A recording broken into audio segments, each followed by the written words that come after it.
Hello everyone, my name is Chiu. Today I'm going to give you a brief introduction about education in India. I will give my introduction about education in India in these 8 areas. First, I'll give you a very brief introduction about the historical event that influenced education in India. And second, a very brief introduction about their educational context, including the curriculum in school and their school patterns. And then I'll give you introduction about the innovation, STEM, making, play, and creativity in India education. And then I'll give my own recommendations on how to improve the education in India. So first, this is a brief history of India. So the history of Republic of India begins on 26 January 1950. India had been colonized by British for 190 years until 1950. India became an independent nation. During the colonial period, British introduced their education system into India and promoted English language speaking, and now English is India's official language. The purpose of British introduced their education was not for the interest of Indian people, but for their colonial power. British also prospered private schools in India. So here is a historical timeline of India. So we can say that the India's modern education system begins in 1947. And the British system has a very strong influence on education in India. Their economic conditions. The economy of India is a developing mixed economy. It is the world's 6th largest economy by nominal GDP and also 3rd largest by purchasing power parity.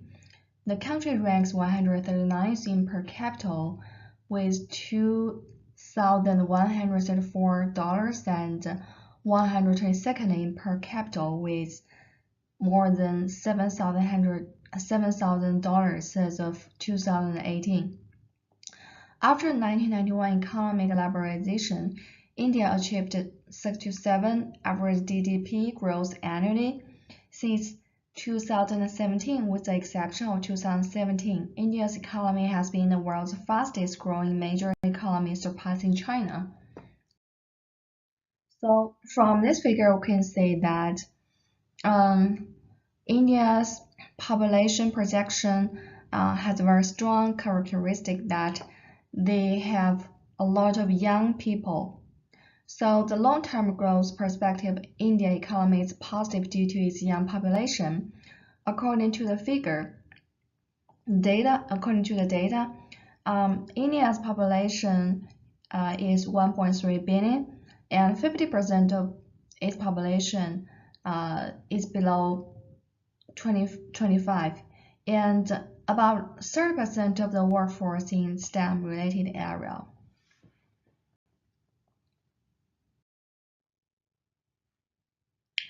However, the India's growth need to be more inclusive. First of all, about their growing inequity. So India's reaches 1% on 53 of its wealth, up from 36.8 in 2000 years.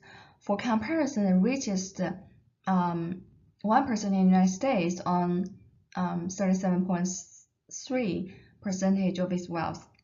And India also have extreme power. India has also need to address their extreme poverty for certain people.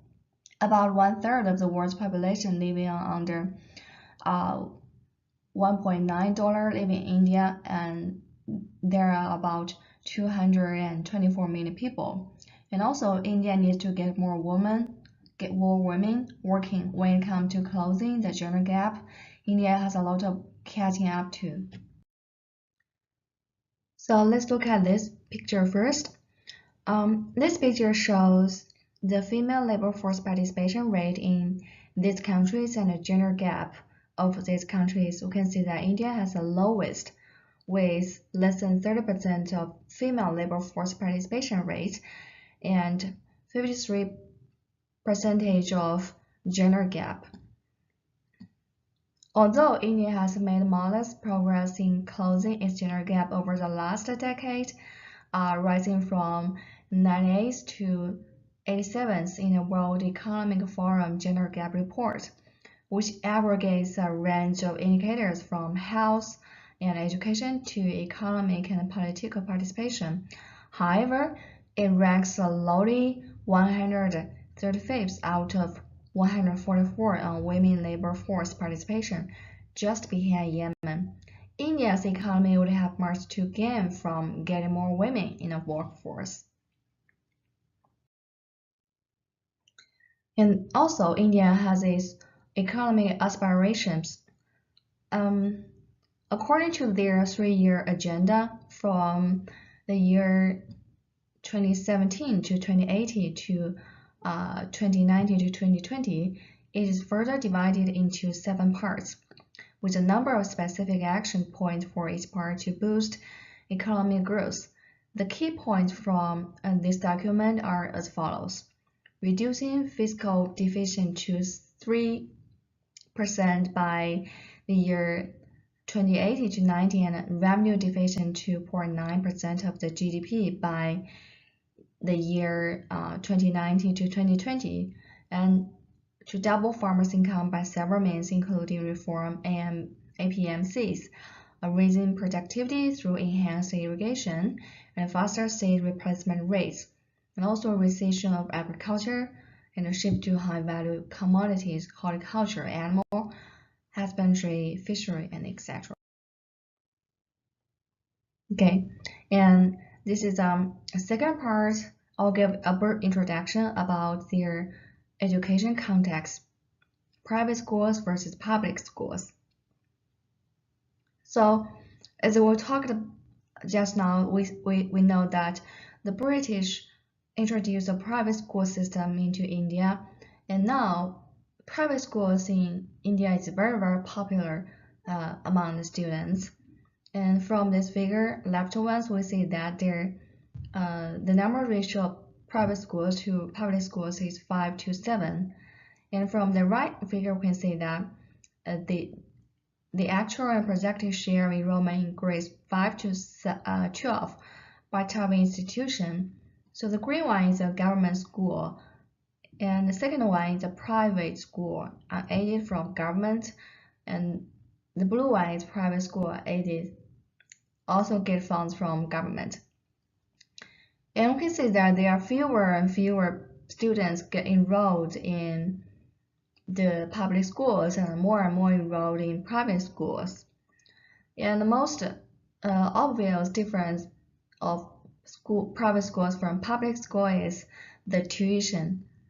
The tuition for private schools is much expensive than tuition for public schools. For public school, it's free. And but the infrastructure and the teachers in private school is much better than the public schools.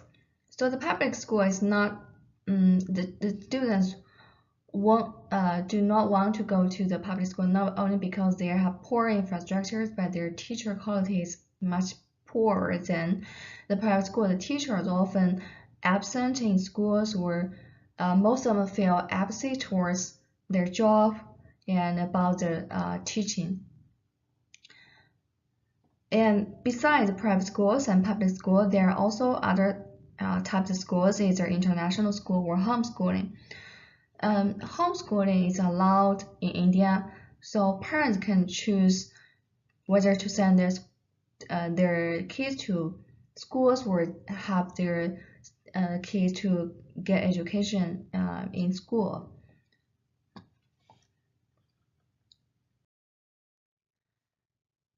In the second part, I will give a very brief introduction about the curriculum and school board. The school board in India is very complicated, and I made this figure to give you a very brief introduction about this. So generally speaking, the highest institution in education system is NCERT. NCERT is the National Council of Educational Research and Training. It's apex of the education system. It makes curriculum-related matter and provides support for other institutions. And below NCERT, there are different types of boards. CBSE and CSE are central boards, and also these two are most popular among students. These two central boards can set curriculum for grade 1 and grade 12, and also provide 10th examinations or 12th examinations for the students. And there are also State Government Board of Education.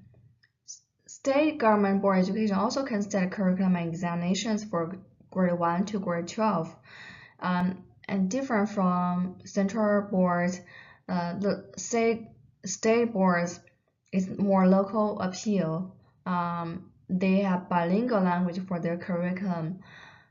Besides English, they can provide local language taught curriculum, and it is less rigorous than these two.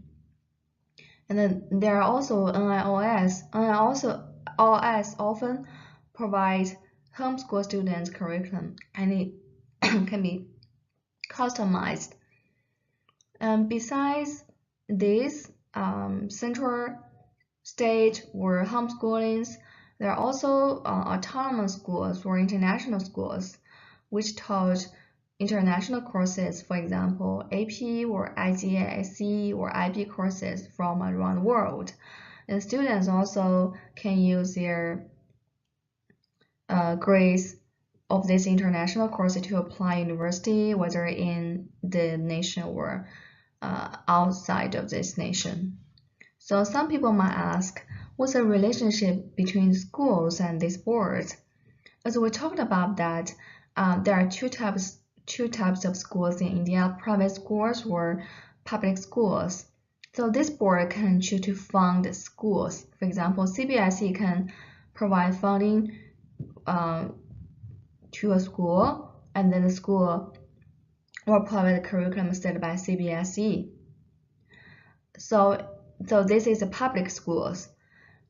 If the school is a private school, so the private schools is self-funded, right? So the self-funded private schools can choose which curriculum the school provide. The school year pattern in India follows 10 plus 2 plus 3 or 4 pattern. So the first 10 years includes 4 years of primary schools and 6 years high school. And after that, they went to grade 11 or 12. It's junior college. And after junior college, they went to college to take 3 or 4 years to finish their bachelor's degree. And secondary education in India is very examination oriented because there are two very important examinations for them. One is for grade 10 examination. So the student gets their result of the grade 10 examination to choose better schools or other schools for their senior high school, grade 11 to grade 12.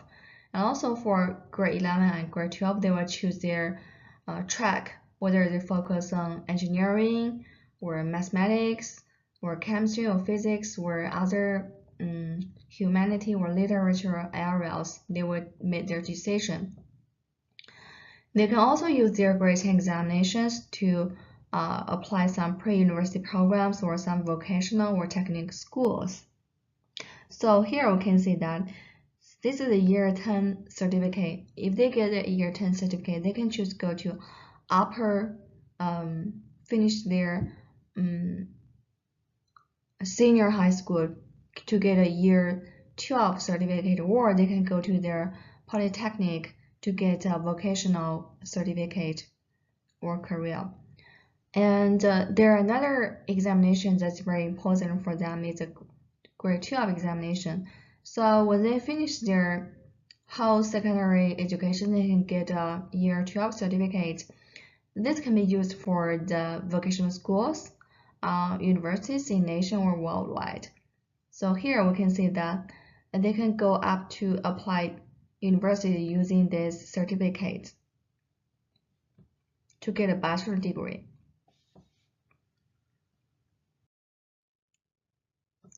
So for 10th grade examination, they usually have 6 subjects: English, mathematics, social studies, science, 1 language, and 1 optional subject depending on the availability of teachers at different schools.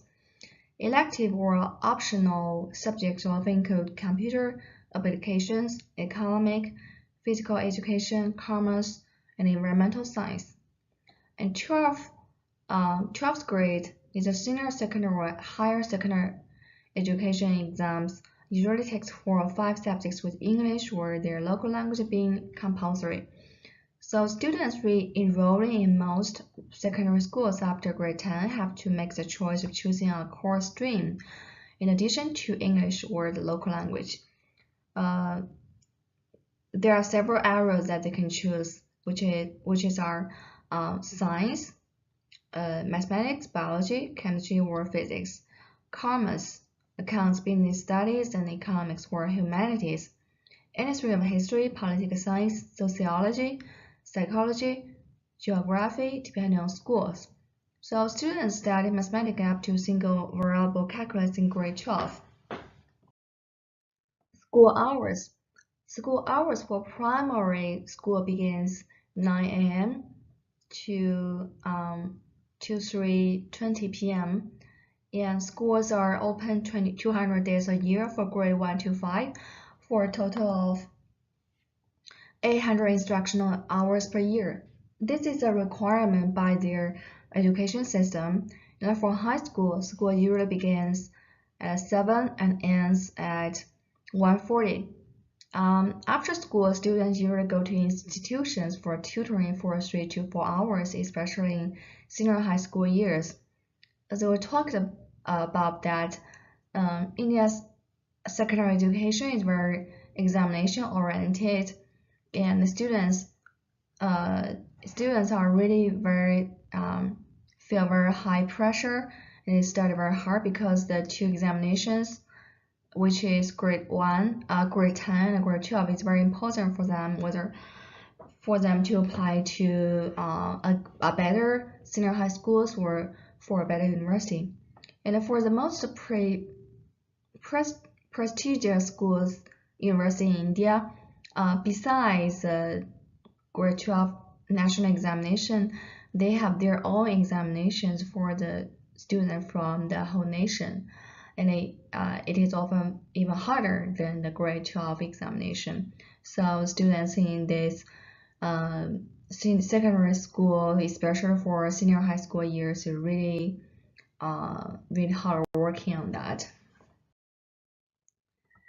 And the third part is about innovation. So here I give my definition about innovation. I agree with the definition by Business Dictionary. Innovation is a process of translating an idea or invention into a good or service that creates value or for which customers will pay.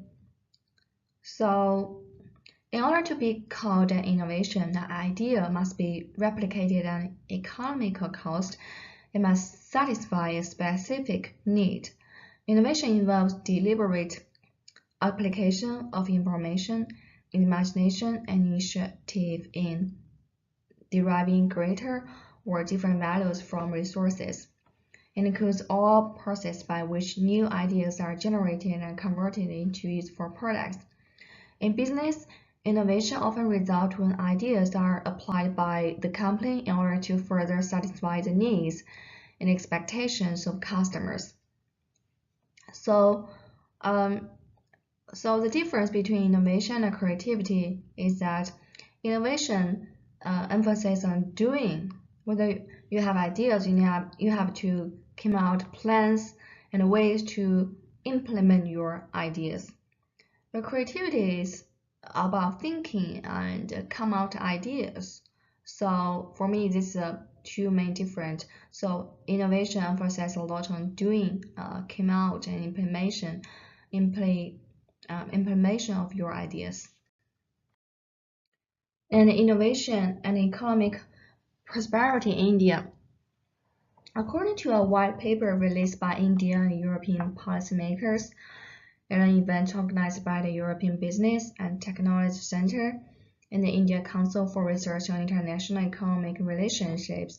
So India is said to move towards an innovation economy. India has several advantages including high growth rate, third largest groups of scientists and technicians in the world, one of the lowest cost of telephone calls and internet, and supporting government policies and then facilitate its journey towards an innovation economy. And also now it has a lot of ICT, which is information and communication technology and intellectual property, to help them to increase their innovation and also promote their economic prosperity. And fourth area, STEM. So definition about STEM. First of all, the four letters in STEM stand for science, technology, engineering, mathematics. STEM is used to group together this academic discipline. So now STEM education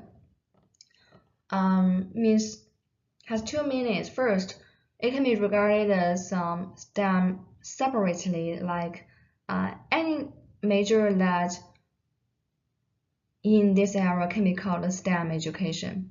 And the second way to regard STEM education is regarded as a whole, as integrated.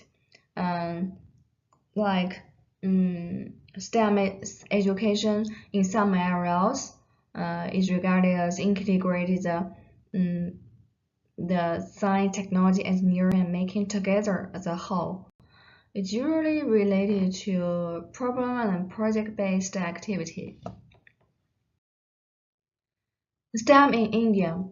STEM in India is generally regarded as a separated related major, as I talked about. It's the first way of regard in STEM.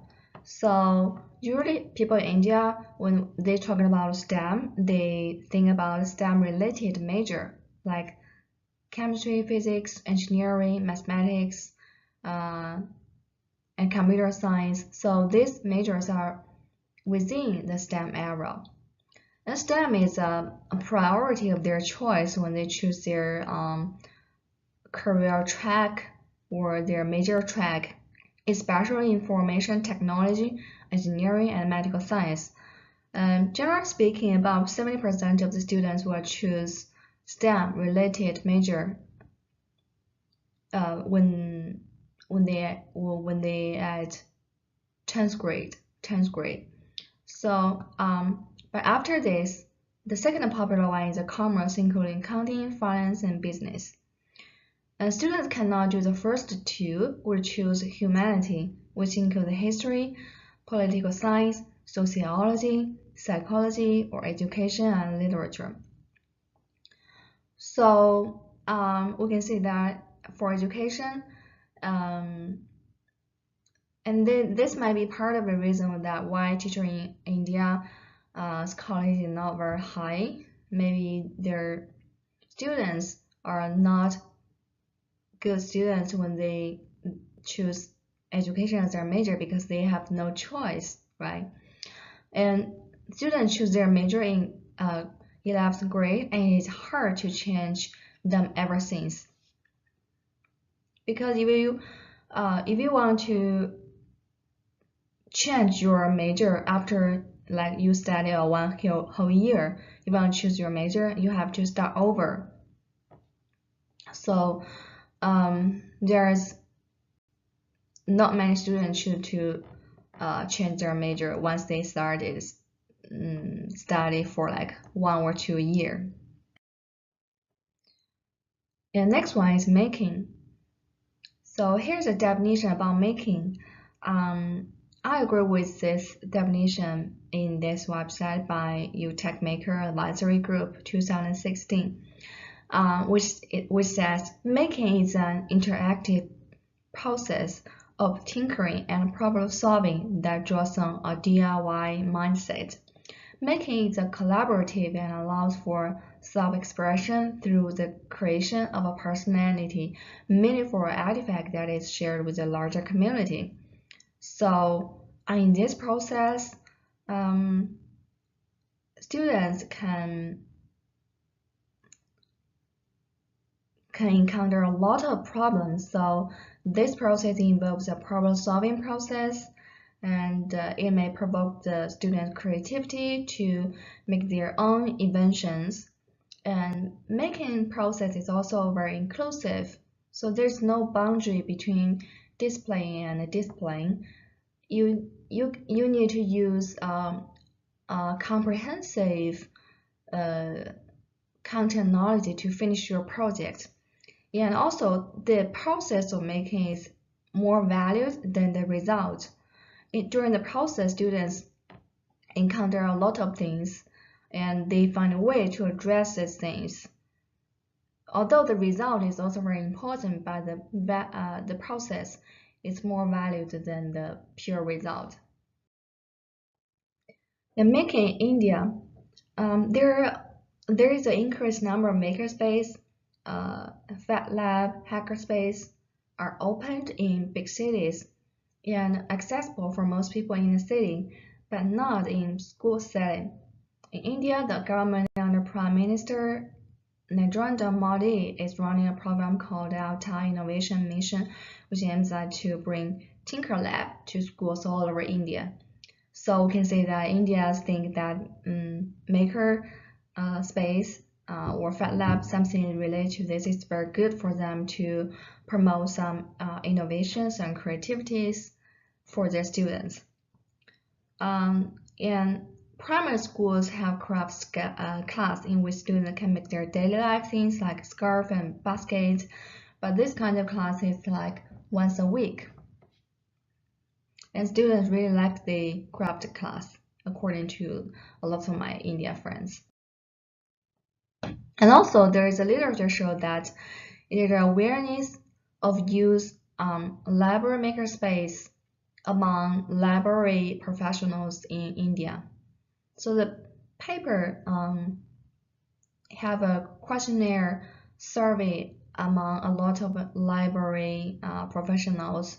So we can see from the figure that a lot of people highly valued makerspace in library.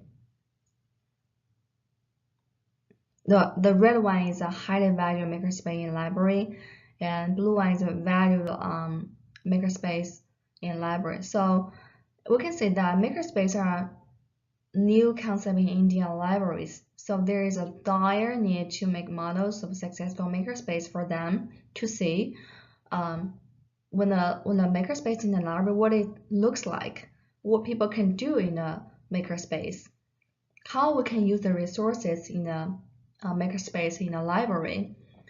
So there's continuing training programs are key components of creating successful and inclusive makerspace. And play. So play is very difficult to give a definition, but I put some characteristics that I think very important for play activity. So play is a kind of activity that has the following characteristics. First, I think it's self-play. If you play something, you need to have self-intrinsic interest. And then you enjoy at least part of the activity. For example, you play football, you may not enjoy play football itself, but you enjoy the time with your friends while play football is also valued. And third, play involves interaction, whether with people or with objects like a toy or other things, or you interact with yourself. And play often happens in a relatively safe place. When you feel safe, you can play. If you don't feel safe, you won't play, or you will decrease the amount of activity regard of play. And play often follows some rules.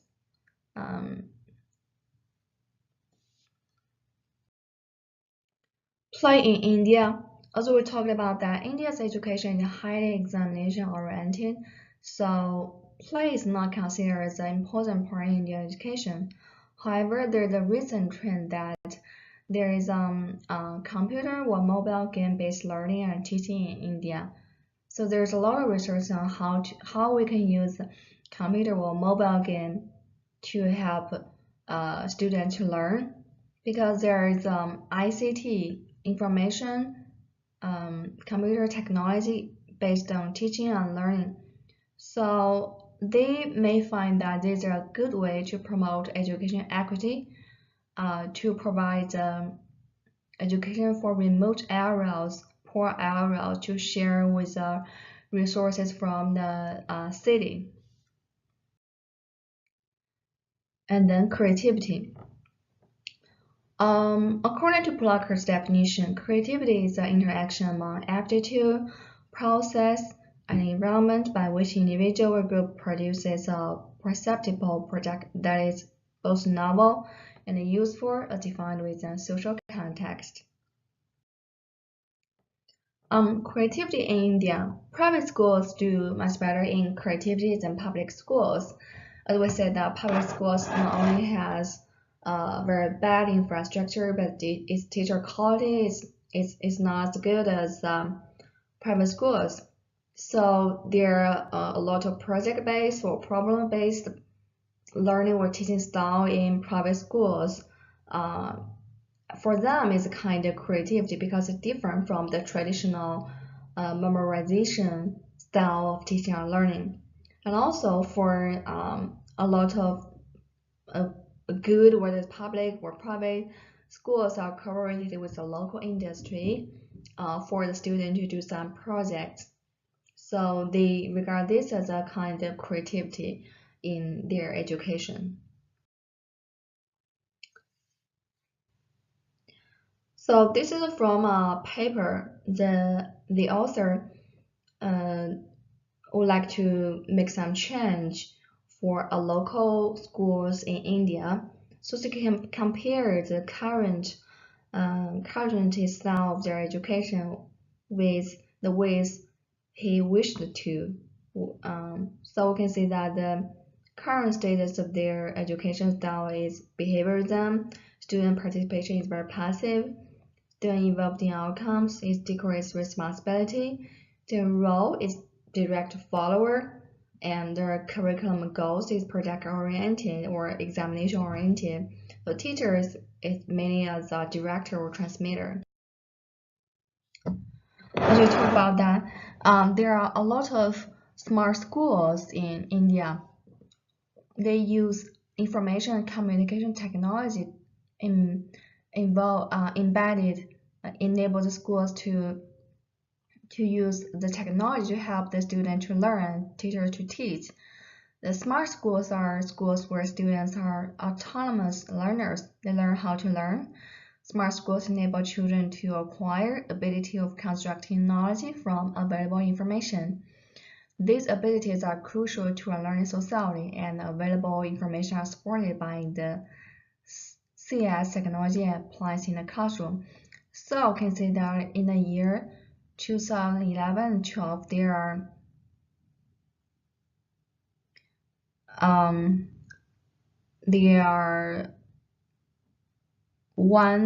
14,000 of smart schools in India. But the reality is, due to the lack of training on how to use them, the information technology, the classroom teacher do not take full advantage of the ICT-based teaching and learning. So here we suggest that if we provide the ICT for the school setting, it's a good thing to take full advantage of them. But if we do not provide appropriate teacher training, then it's kind of waste the opportunity. So at the end, I give my recommendation based on what I learned from Indian education to help them to improve in order to cultivate more students can help them to make more innovations in this country. So the first is, as we said, that their economic status is closely related to their education. So maybe with a continually increase in their economic status, their education system will increase. The second, there's suggestion that I suggest that they increase their subject flexibility and discipline diversity. As we said, that most schools in India do not offer subjects and schedule flexibility due to budget constraints. So, based on the first one, then their discipline diversity might improve in the future when the economic status got improved. And third, promote personal intrinsic interest. As we know that there are so many students in India choose STEM as their track or career, but I don't know whether they out of interest or not, because most of the students just want to find a good job to improve their social status or family economic status. So it's good for personal, but in the long run, if the country needs more innovation people, then people need to be real interested in what they are doing rather than just make something for a living. And next one is society need to promote profession diversity. According to status, it shows that 60% of engineer graduates are employed due to the mushrooming of low-quality engineering college over the years. Students graduate from such colleges fail to get suitable jobs. So Indian people enamoring engineering and STEM-related areas, but in reality there are not enough jobs for them to do after graduate. So maybe for society we can do a little thing to promote professional diversity and improve the social status and economic status of teachers. Then maybe it helps people to change their mind. For example, we can initiate some programs.